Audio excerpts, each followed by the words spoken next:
गंगापुर नाम का एक राज्य था जहाँ राजा वनराज राज करता था। उसकी रानी का नाम दुर्गावती था। वो दोनों एक दूसरे से बहुत प्यार करते थे। महारानी, ये देखिए, मैं आपके लिए क्या लाया हूँ। क्या लाए हैं? आप आंखें बंद करिए, मैं सीधे पहना ही देता हूँ। रानी ने आंखें बंद की तो राजा ने अपनी पीठ के पीछे छुपाया हुआ गजरा रानी के जूड़े में लगा दिया। अरे, ये क्या है? गजरा, वो भी गुलाब के फूल का। आपको बहुत पसंद है ना? ये तो मुझे बहुत पसंद है। आपका बहुत बहुत धन्यवाद महाराज, आपने मेरा दिन बना दिया। आपने हमारे जीवन में आकर हमारा जीवन बना दिया है, तो हम आपका दिन तो बना ही सकते हैं। उफ, आप तो बड़े शायराना हो गए हैं। उन दोनों के बीच का ये प्यार देखकर दास और दासियां भी मुंह छिपा छिपा कर हंसा करते थे। इसी बीच एक दिन एक सेवक ने राजा को बताया, महाराज, पास के जंगल में एक बहुत पहुंचे हुए साधु महाराज आए हैं। उनकी उम्र 200 साल है और वो बहुत ही ज्यादा ज्ञानी हैं।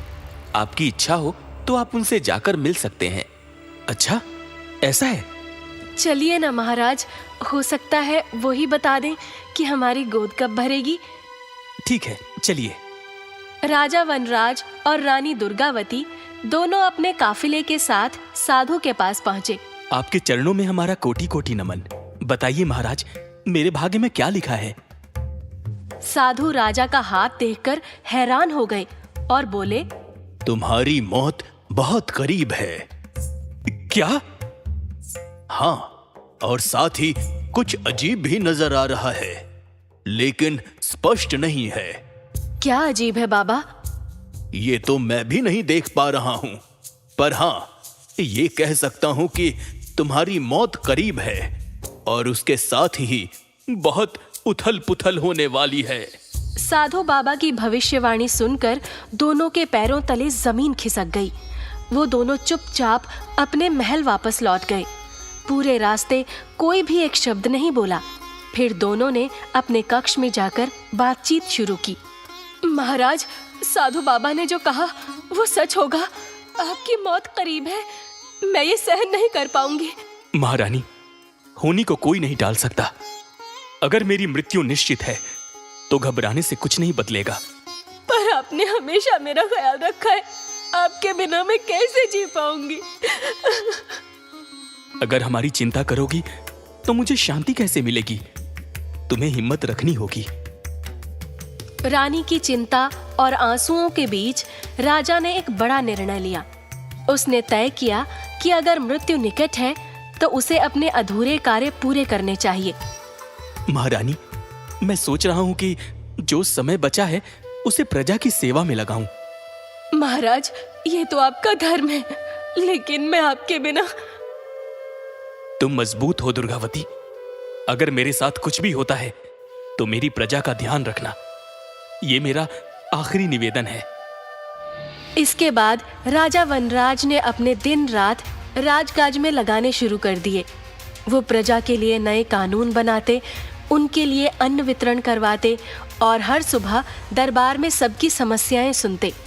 परंतु उसके दिल में साधु की बातों का डर अब भी घर कर चुका था। एक रात जब राजा और रानी अपने कक्ष में विश्राम कर रहे थे, तभी महल में हलचल मच गई। सैनिकों की चेतावनी से पहले ही सांप राजा के कक्ष में प्रवेश कर चुका था। राजा और रानी दोनों कुछ समझ पाते उससे पहले ही सांप ने राजा को डस लिया। रानी तुरंत राजा को बचाने के लिए भागी।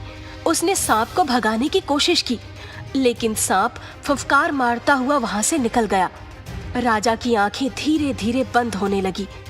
महाराज, महाराज, आप हमें छोड़कर नहीं जा सकते। दुर्गावती, प्रजा का ख्याल रख। राजा की बात अधूरी ही रह गई और उसने दम तोड़ दिया। रानी चीखते हुए फूट फूट कर रोने लगी। महल के सैनिक और दासियां दौड़कर अंदर आई, लेकिन तब तक बहुत देर हो चुकी थी। राजा का शव देखकर सभी हैरान रह गए। राजा वनराज की मृत्यु के बाद उसकी आत्मा यमलोक में जाने के लिए तैयार थी, चित्रगुप्त ने ये खबर यमराज को दी। महाराज, इस बार गंगापुर के राजा की आत्मा को लाना है। मैं खुद जाऊंगा। ये आत्मा साधारण नहीं है। यमराज महिष पर सवार होकर पृथ्वीलोक पर पहुंचे। जब वो राजा की आत्मा लेने आए तो रानी दुर्गावती ने उन्हें देख लिया। ये कौन है? आप कौन है? आप मेरे पति को ले जाने आए हैं, है ना? मैं ऐसा कभी नहीं होने दूंगी। तुम मुझे देख सकती हो? ये कैसे संभव है? यमराज राजा की आत्मा को लेने लगे, लेकिन रानी ने उनके आगे दीवार की तरह खड़े होकर उन्हें रोक दिया। आप मेरे पति को नहीं ले जा सकते, चाहे कुछ भी हो जाए, मैं आपको इन्हें ले जाने नहीं दूंगी। महारानी, ये प्रकृति का नियम है। जो जन्म लेता है उसे मृत्यु का सामना करना पड़ता है। महाराज, लगता है इसको ऐसे समझ नहीं आएगा। इसके कान के नीचे 2 लगाइए। तुम मुझे रोककर नियम तोड़ रही हो। ऐसा करना उचित नहीं है। अगर मेरे पति को ले जाना उचित है तो उन्हें छोड़ना भी उचित है। मुझे नहीं पता, लेकिन आप ऐसा नहीं कर सकते। क्या पागल औरत है ये। यमराज गुस्से में राजा और रानी दोनों को यमलोक ले चले। महाराज, आप जीवित इंसान को क्यों लेकर आए हैं? ये रानी राजा को छोड़ने को तैयार नहीं थी, इसलिए इसे भी लाना पड़ा। अरे राम, ये तो नियम के खिलाफ है। मेरे पति को वापस भेजो, वरना मैं यमलोक को हिला दूंगी। तुम्हें पता नहीं है रानी, तुम किससे पंगा ले रही हो? तुम एक स्त्री हो, इसलिए बची हुई हो, वरना अब तक तुम्हारे सर पर यमराज जी की गदा पड़ गई होती। मुझे तो छोड़ दो महारानी, यहाँ से चली जाओ। और ये आप कैसी बात कर रहे हैं महाराज? मैं आपको छोड़कर नहीं जा सकती। देखिए रानी, ये विधि का विधान है। राजा का समय आ गया, इसलिए उनको मरना पड़ा, और उसने अपने जीवन में कई पाप किए हैं, इसलिए उन्हें नरक जाना होगा। ये असंभव है। मेरे पति ने प्रजा के लिए बहुत अच्छे काम किए हैं। लेकिन उन्होंने कुछ गलतियां भी की हैं, जिनकी सजा उन्हें मिलनी चाहिए। चित्रगुप्त ने राजा के तथाकथित अच्छे कार्यों की सच्चाई उजागर करनी शुरू की। रानी अब भी अपने पति को निर्दोष मान रही थी, लेकिन जैसे जैसे सच्चाई सामने आती गई, उसका विश्वास हिलने लगा। मेरे पति ने सूखे के समय प्रजा का कर माफ कर उनकी जान बचाई थी। क्या ये पाप है? नहीं, कर माफी एक पुण्य होता है, लेकिन इसका असली मकसद कुछ और था। चित्रगुप्त ने उस समय का लेखा जोखा खोल दिया। राजा ने कर वसूली के लिए पहले ही अपने सैनिकों को गांव भेज दिया था। उन सैनिकों ने गरीब किसानों को मार दिया, उनकी फसलें लूट ली। जब प्रजा विद्रोह पर उतारू हो गई, तो अपनी सत्ता बचाने के लिए राजा ने कर माफी का नाटक किया।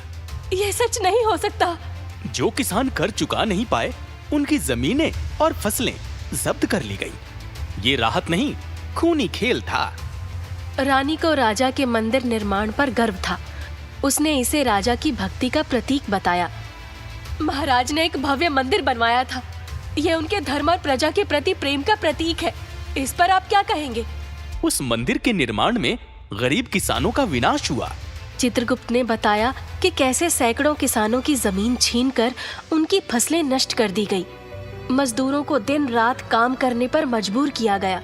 दर्जनों मजदूरों की मौत हो गई और उनकी लाशों को मंदिर की नींव में गाड़ दिया गया, ताकि मंदिर हमेशा के लिए अमर बन सके। ये सब झूठ है। तुम सच्चाई से भाग नहीं सकती महारानी।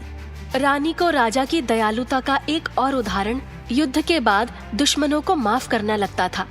राजा ने युद्ध में दुश्मनों को माफ कर दिया था। माफी? वो माफी नहीं, एक भयानक यातना थी। चित्रगुप्त ने बताया कि कैसे दुश्मनों को नग्न कर महल के सामने घसीटा गया, उनके परिवारों को गुलाम बना लिया गया। राजा ने उनकी संपत्ति हड़प ली और दुनिया के सामने नाटक किया कि उन लोगों को माफ कर दिया। ये सब सच है? तुम्हारे पति ने अपने राज्य को नर्क बना दिया। अब उन्हें असली नर्क में जलना पड़ेगा। रानी टूट गई। उसने राजा की ओर घृणा भरी नजरों से देखा। राजा ने अपने अपराधों को स्वीकार कर लिया। मैं दोषी हूँ, मैंने पाप किए हैं, मुझे नरक स्वीकार है। मैं आपको क्या समझती थी और आप क्या निकले। मैं आपके लिए यमलोक तक चली आई और आप छी। छी। तभी यमराज ने चित्रगुप्त से राजा के पिछले जन्मों का लेखा देखने को कहा। चित्रगुप्त जी, इनके पिछले जन्म भी देखिए। हो सकता है ये सब किसी अभिशाप का परिणाम हो या कुछ और। हाँ, ये अच्छा किया आपने महाराज कि याद दिला दिया मुझे। चित्रगुप्त ने अपने लेख पलटे और एक अद्भुत सच्चाई सामने आई। अरे ये क्या? पिछले जन्म में तो ये दोनों सांप थे। सांप? और उसके पिछले जन्म में? उसके पहले के जन्म में ये दो दोस्त थे। ये सब क्या है? उस जन्म में इन्होंने एक साधु की तपस्या भंग करी थी। साधु ने दोनों को अभिशाप दिया था कि वे अगले जन्म में सांप बनेंगे। फिर अगले जन्म में दोनों सांप बनकर साधु के पास पहुंचे और फिर जब रानी ने साधु से माफी मांगी तो साधु ने कहा कि हालांकि मैं अपना ये अभिशाप वापस तो नहीं ले सकता, लेकिन ये वरदान जरूर दे सकता हूं कि अगले जन्म में तुम दोनों किसी बड़े राज्य के राजा और रानी बनोगे और तुम में से एक को जब यमराज लेने आएंगे तो वो दूसरे को भी दिखेंगे और वो उनसे लड़ झगड़ कर अपने साथी को रोक सकेगा। हालांकि ये तुम्हारे आगे आने वाले कर्मों और इच्छा शक्ति पर निर्भर करेगा। तो ये सब उसी अभिशाप का परिणाम है? हाँ, यही कर्मों का चक्र है। अब यमराज और चित्रगुप्त को निर्णय लेना था कि राजा और रानी के साथ क्या किया जाए। चित्रगुप्त ने राजा और रानी के पिछले जन्मों का लेखा खोलते हुए बताया कि राजा हर जन्म में बुरे कर्म करता आया है। वो साधु का अपमान करने से लेकर हर अवसर पर स्वार्थी और निर्दयी रहा, जबकि रानी ने हमेशा सही और निस्वार्थ मार्ग चुना। चित्रगुप्त ने उनके पहले जन्म को अपनी दिव्य दृष्टि से दिखाया। पहले जन्म में राजा और रानी दोस्त थे। एक दिन दोनों एक जंगल से गुजर रहे थे जहां एक साधु तपस्या कर रहे थे। हमें साधु को परेशान नहीं करना चाहिए था। साधु को क्या पता चलेगा? चल थोड़ी मस्ती करते हैं। राजा ने पत्थर उठाकर साधु की ओर फेंका, जिससे उनकी तपस्या भंग हो गई। साधु ने आंखें खोलते ही दोनों को क्रोधित दृष्टि से देखा। तुमने मेरी तपस्या भंग की है। तुम्हें अभिशाप देता हूं कि अगले जन्म में तुम सांप बनोगे और तुम्हारे जीवन में शांति कभी नहीं होगी। साधु के कहे अनुसार ही हुआ। अगले जन्म में दोनों सांप बन गए। पर अगले जन्म में भी राजा के अंदर इतना घमंड था कि उसने साधु से माफी मांगना जरूरी नहीं समझा, लेकिन रानी उसे जबरदस्ती लेकर साधु के पास गई। महाराज, कृपया हमें क्षमा करें। हमने पिछले जन्म में आपके साथ बहुत गलत किया था। रानी ने बहुत माफी मांगी और तब जाकर साधु ने उन्हें माफ किया। ठीक है, मैंने तुम्हें माफ किया। हालांकि मैं अपना ये अभिशाप वापस तो नहीं ले सकता, लेकिन ये वरदान जरूर दे सकता हूं कि अगले जन्म में तुम दोनों किसी बड़े राज्य के राजा और रानी बनोगे और तुम में से एक को जब यमराज लेने आएंगे तो वो दूसरे को भी दिखेंगे और वो उनसे लड़ झगड़ कर अपने साथी को रोक सकेगा। हालांकि ये तुम्हारे आगे आने वाले कर्मों और इच्छा शक्ति पर निर्भर करेगा। चित्रगुप्त ने इस जन्म की घटनाएं भी बताई, जहां राजा ने प्रजा के साथ छल किया, मंदिर निर्माण के नाम पर निर्दयता दिखाई और युद्ध में दुश्मनों को अमानवीय यातनाएं दी। हर जन्म में राजा ने अपने स्वार्थ के लिए काम किया। इसके विपरीत रानी ने हर जन्म में सही रास्ता चुना। रानी ने अब तक अपने पति को निर्दोष मानकर बचाने की हर संभव कोशिश की थी, लेकिन जैसे जैसे सच्चाई सामने आई वो टूटने लगी। मैं तो हमेशा यही समझती थी कि मेरे पति भले हैं, लेकिन ये सब मैं इसे कैसे स्वीकार करूं? ये कर्मों का ही परिणाम है महारानी। अच्छे कार्यों के पीछे की मंशा भी महत्वपूर्ण होती है। राजा ने अपने अपराध स्वीकार कर लिए। वो अपने घुटनों के बल गिर पड़ा और नर्क में जाने के लिए तैयार हो गया। मैंने जो किया उसके लिए कोई माफी नहीं है। मैं अपने अपराधों का दंड भुगतने के लिए तैयार हूं। रानी ने अब अपने पति के प्रति अपना समर्पण समाप्त कर दिया। उसने धीरे धीरे अपने आंसू पोंछे और यमलोक से लौटने की अनुमति मांगी। मुझे मेरे जीवन में लौटा दीजिए, मैं अब अपने पति की गलतियों का बोझ नहीं उठा सकती। यमराज, महिष और चित्रगुप्त इस पूरे घटनाक्रम से हैरान थे। ये पहली बार है कि किसी ने अपने साथी को बचाने के लिए इतना संघर्ष किया और फिर सत्य जानकर इतना बदल गया।